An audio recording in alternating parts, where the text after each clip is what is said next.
कहानी की शुरुआत होती है एक सिक्योरिटी गार्ड एच से। वो अपने साथी बुलेट के साथ ढेर सारा पैसा बैंक में डिलीवर करने जा रहा था। तभी उनके ट्रक को रोककर उसमें टीयर गैस छोड़ दी गई। जैसे ही एच ट्रक से बाहर निकला, गुंडे उसे देखकर डर गए और ट्रक छोड़कर भाग गए। बुलेट ने अपने साथियों को बताया कि इसमें जरूर कुछ गड़बड़ है, क्योंकि गुंडे ऐसे भागे जैसे भूत देख लिया हो। अब चलते हैं करीब 2 हफ्ते पहले। पैट्रिक हिल नाम का ये आदमी इस कंपनी में इंटरव्यू देने आया था। कंपनी का काम होता है बड़े पैमाने पर कैश को एक जगह से दूसरी जगह सुरक्षित पहुंचाना। कंपनी में ऊंचे पद पर बैठे टेरी ने पैट्रिक का रेज्यूमे देखा और काफी इंप्रेस हुआ, लेकिन उसने समझाया कि ये काम बहुत खतरनाक है। उसने एक घटना सुनाई। करीब 5 महीने पहले उनकी एक वैन जिसमें पैसा था, डिलीवरी के दौरान रोक दी गई। सड़क पर ऐसा दिखाया गया जैसे मरम्मत का काम चल रहा हो। नकली कंस्ट्रक्शन वर्कर्स ने वैन को चारों तरफ से घेर लिया और एक दरवाजा तोड़कर अंदर ग्रेनेड फेंका, जिससे ड्राइवर और सिक्योरिटी गार्ड मौके पर ही मारे गए। सारा पैसा लूटकर चोर भाग निकले। टेरी ने पूछा, ये सब जानने के बाद भी नौकरी करोगे? पैट्रिक ने हाँ कर दी। तभी बुलेट आया और पैट्रिक से पहली बार मिला। उसने कहा कि यहाँ उसका नाम एच होगा, असली नाम किसी को नहीं बताना। फिर उसकी 60 घंटे की ट्रेनिंग शुरू हुई। ट्रेनिंग में 70% स्कोर जरूरी था। एच ने हर टेस्ट में बस पास होने जितना ही स्कोर किया। गोलियां हमेशा बाहर वाली रिंग पर लगाई, जैसे जानबूझकर। ड्राइविंग टेस्ट में भी गाड़ी सही चलाई, लेकिन आखिरी में रिवर्स करते हुए कुछ बक्सों में ठोक दी। बुलेट ने एच को अपनी टीम फॉर्मूला 1 से मिलवाया। यहाँ सब अजीब नाम रखते हैं ताकि असली पहचान किसी को पता न चले। फिर एच को हथियार दिए गए और काम शुरू करने का समय आ गया। डेव और जॉन एक बड़े पैकेज को ले जाने की तैयारी कर रहे थे। बुलेट भी उनके साथ जाने वाला था, लेकिन आखिरी वक्त पर उसने जॉन की जगह एच को ले लिया। डेव ने एच से कहा, यह नौकरी कितनी खतरनाक है तुम सोच भी नहीं सकते। एच बोला, जितनी भी खतरनाक हो मैं देख लूंगा। रास्ते में डेव ने बताया कि 5 महीने पहले जिस ट्रक में चोरी हुई थी उसमें उसकी ड्यूटी थी, लेकिन उसने छुट्टी ले ली और उसकी जान बच गई। एच ने पूछा, छुट्टी क्यों ली? डेव बोला कि उसे पहले ही पुलिस सवाल कर चुकी है। दरअसल उसने एक दिन पहले ज्यादा पी ली थी, इसलिए ऑफिस नहीं आ पाया। बात करते करते वो एक बिल्डिंग पहुंचे जहां से उन्हें $2 मिलियन उठाने थे। बुलेट एच को साथ ले गया ये देखने के लिए कि वो सिर्फ बातें करता है या काम भी कर सकता है। पैसे उठाकर वो लोग जल्दी से अपने डिपो लौट आए, जहां कड़ी सिक्योरिटी थी। डिपो में काम करने वाले हर आदमी को सिक्योरिटी चेक से गुजरना पड़ता है। डिपो में वापस आने के बाद सब लोग आराम करने के लिए कमरे में चले गए। वहां जाने से पहले एच ने सबके आईडी कार्ड को ध्यान से देखा और फिर कमरे में चला गया। अंदर सब लोग यही बात कर रहे थे कि एच ज्यादा बातें नहीं करता। कंपनी का एक आदमी उसके पास आया और उससे उसके बारे में पूछने लगा, अब तुम पहले कहाँ काम करते थे? एच ने कहा, यूरोप की एक बड़ी कंपनी में काम करता था, और वहीं पर बात खत्म कर दी। फिर उस आदमी से जाने को कहा। उस आदमी को एच का रवैया बुरा लगा और इस घटना के बाद सबको उस पर शक होने लगा।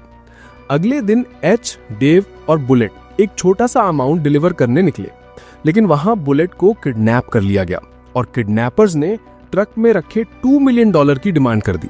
डेव घबरा गया और बोला कि डिपो के रूल्स के हिसाब से हमें यहां से निकल जाना चाहिए, बुलेट खुद को छुड़वा लेगा।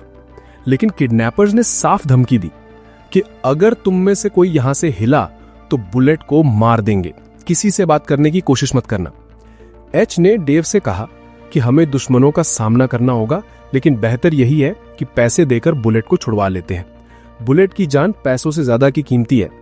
किडनैपर्स ने डेव को लोकेशन दी और वहां पहुंचकर एक गाड़ी सामने खड़ी मिली। पीछे से एक ट्रक भी आ गया।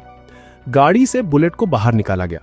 किडनैपर्स ने डेव से कहा कि सारा पैसा पीछे वाले ट्रक में डाल दो और कोई चालाकी मत करना। पैसे ट्रांसफर करने की जिम्मेदारी एच ने ली और डेव से शांत रहने को कहा। एच ने बैग ट्रक में डालना शुरू किया, लेकिन एक बैग उसने जानबूझकर बाहर गिरा दिया। जब एक किडनैपर उस बैग को उठाने बाहर आया तो एच ने फटाफट बंदूक निकालकर उसे गोली मार दी। इसके बाद उसने एक एक करके सारे किडनैपर्स को मार गिराया, जैसे उसे इस काम का काफी अनुभव हो। ट्रेनिंग के दौरान तो उसकी गोलियां बाहर वाली रिंग पर लगती थी, लेकिन अब हर गोली सीधा माथे के बीच में लगी। किडनैपर्स के बॉस का पीछा करते हुए एच एक वेयरहाउस में पहुंचा। उसने सीधा पूछा, तुम किसके लिए काम करते हो? वो आदमी कोई जवाब नहीं दे रहा था तो एच ने गुस्से में उसे गोली मार दी। तभी बुलेट और डेव पीछे से आए और ये देखकर हैरान रह गए कि एच ने अकेले पूरी गैंग खत्म कर दी। इस घटना के बाद पुलिस ने एच से पूछताछ शुरू कर दी कि कहीं वो किसी दूसरे देश का सीक्रेट एजेंट तो नहीं है। एच ने कहा कि नहीं सर, ऐसा कुछ नहीं है, बस तुक्का लग गया, गलती से निशाना सही बैठ गया। पुलिस ने एच को पहली चोरी की फुटेज दिखाई। एच ने कहा कि मैं इस बारे में कुछ नहीं जानता, तब तो मैं यहाँ काम भी नहीं करता था। बाहर आने पर उसके सीनियर ने कहा कि अब 1 महीने के लिए तुम्हें डेस्क जॉब करनी होगी, ये कंपनी की पॉलिसी है, ताकि तुम डिप्रेस होके कुछ गलत कदम ना उठा लो।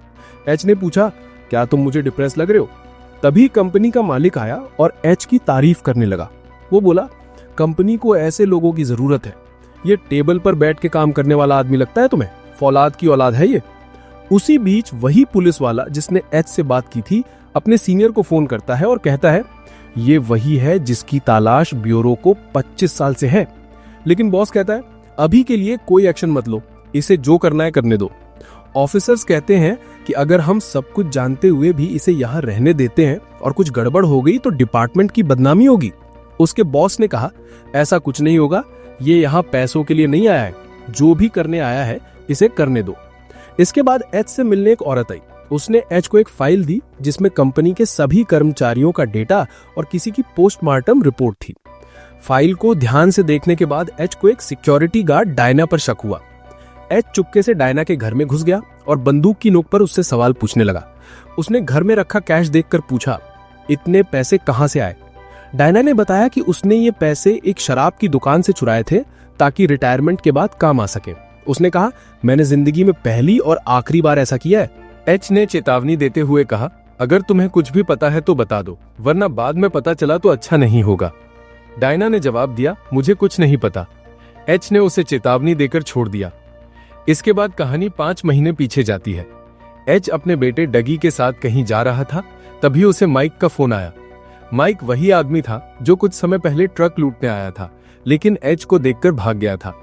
असल में माइक फर्टिको कंपनी के एक ट्रक की लोकेशन जानना चाहता था।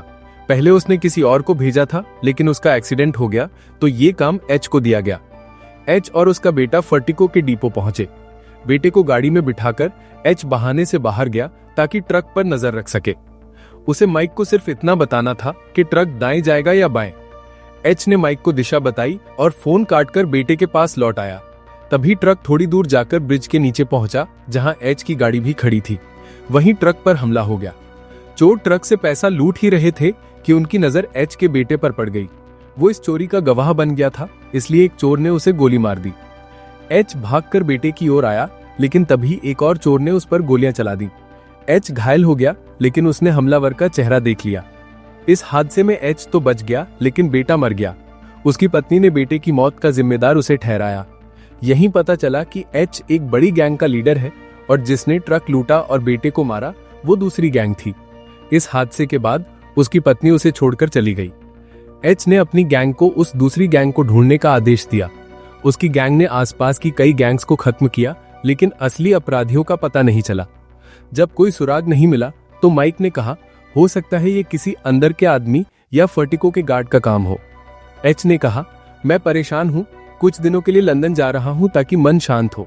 लेकिन असल में वो फर्जी पहचान बनवा रहा था। उसने नया नाम रखा, पैट्रिक हिल। इसके बाद उसने अपने बेटे की पोस्टमार्टम रिपोर्ट निकलवाई। फिर कहानी में एक और गैंग दिखती है जिसके लोग पहले मिलिट्री में थे, लेकिन अब चोर बन चुके हैं। इस गैंग के लीडर का नाम है जैक्सन। इस गैंग में वो आदमी भी था जिसने एच के बेटे का खून किया था। उसका नाम था जेन। अब ये गैंग एक बड़ी चोरी का प्लान बना रही थी।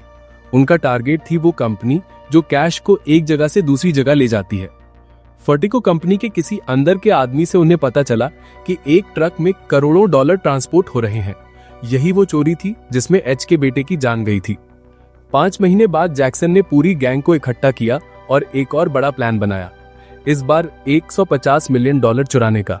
मौका था ब्लैक फ्राइडे का, जिस दिन फर्टिको के पास सबसे ज्यादा कैश होता है। कुछ दिन बाद एच और बुलेट कैश लेकर डिपो जा रहे थे। रास्ते में बुलेट ने एच को सच बताया, असल में मैं ही वो हूँ जो इन चोरों को सारी जानकारी देता हूँ। मैं पहले जैक्सन की गैंग में था और अब कंपनी के अंदर से खबरें पहुंचा रहा हूँ। बुलेट ने कहा, तुम काम के आदमी लगते हो, मेरे साथ आ जाओ, अमीर बना दूंगा। एच तो पहले से इसी मौके का इंतजार कर रहा था। उसने तुरंत हामी भर दी। बुलेट ट्रक को एक सीक्रेट जगह ले गया जहां गैंग के कुछ मेंबर पहले से ट्रक में छिप कर बैठे थे। इसके बाद एच और बुलेट ट्रक लेकर डिपो पहुंचे। जैसे ही ट्रक अंदर गया, चोर बाहर कूदे और सभी सिक्योरिटी गार्ड्स और ऑफिसर्स को बंदी बना लिया। लेकिन इस बीच एक गार्ड ने सिक्योरिटी अलार्म बजा दिया। अब पुलिस आने वाली थी। मौका मिलते ही बाकी गार्ड्स ने भी चोरों पर हमला कर दिया, लेकिन जैक्सन की गैंग ने उन्हें जल्दी काबू में कर लिया।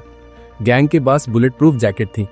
एच को पहले ही अलग करके बंदी बना दिया गया था, लेकिन उसने मौका देखते ही चोरों पर हमला कर दिया और उनका आर्मर पहन लिया। अब वो गैंग के मेंबर के रूप में बाहर निकल आया। उधर बुलेट ने अपना असली चेहरा दिखाते हुए डेव और डायना को गोली मार दी। अब गैंग में सिर्फ जैक्सन, बुलेट और जेन बचे थे, लेकिन फायरिंग के दौरान जैक्सन को गोली लगी और वो बुरी तरह जख्मी हो गया। ये तीनों पैसों से भरा ट्रक लेकर डिपो से भागे और पुलिस की गाड़ियों को तोड़ते हुए एक गैरेज में पहुंचे। गैरेज के नीचे अंडरग्राउंड टनल्स थी। जैक्सन को शक था कि जेन उसे मारकर पैसा ले जाएगा, इसलिए उसने जेन पर बंदूक तानी, लेकिन जेन ने बंदूक छीनकर उसका गला काट दिया। अब जेन और बुलेट पैसों को बाइक्स के जरिए एक गाड़ी तक ले गए और उसमें लोड कर दिया। दोनों के मन में धोखा देने का इरादा था। इससे पहले कि बुलेट जेन को मारता, जेन ने उसे गोली मार दी और सारा पैसा लेकर टनल के रास्ते भाग निकला। जेन को लगा कि अब वो आजाद है। वो अपने फ्लैट में आराम कर रहा था। जैसे ही वो बाथरूम से निकलकर टेबल के पास आया, पैसों के बीच रखे एक फोन की घंटी बजी। जेन ने फोन उठाया और पता चला कि एच उसके घर आ चुका है। दरअसल ये एच का प्लान था, जिससे वो जेन की लोकेशन तक पहुंचा। एच ने कहा, जिस बच्चे को तूने मारा था वो मेरा बेटा था। उसने बेटे की पोस्टमार्टम रिपोर्ट दिखाई, जिसमें लिखा था कि इंटरनल ऑर्गन्स में गोली लगने से उसकी मौत हुई। फिर एच ने जेन को ठीक उसी तरह मारा जैसे उसने डगी को मारा था। इसके बाद एच बाहर आया, जहां एक FBI चीफ उसका इंतजार कर रहा था। एच ने सारा पैसा FBI को सौंप दिया और अपना काम खत्म करके गाड़ी में बैठा और वहां से निकल गया।